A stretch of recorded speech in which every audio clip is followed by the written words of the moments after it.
నేను రాజకీయంగా ఎంతో ఎత్తు ఎదగడానికి తెలంగాణ రాష్ట్రం సాధించేటువంటి పోరాట పటిమ నాకు అందించి నన్ను పెంచింది ఈ మెతుకు సీమ.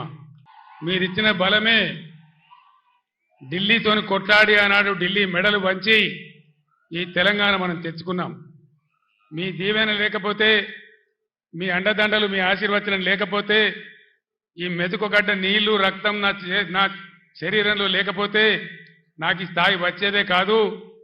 మొన్న జరిగినటువంటి అసెంబ్లీ ఎన్నికల్లో కూడా ఏ జిల్లాలో రానంత భారీ మెజారిటీ ఇచ్చి హరీష్ రావు గారు తదితరుల నాయకత్వంలో 7 ఎమ్మెల్యేలు కల్పించిన నా మెతుకుసీమ గడ్డకు 2 చేతులెత్తి నేను నమస్కారం చేస్తా ఉన్నాను.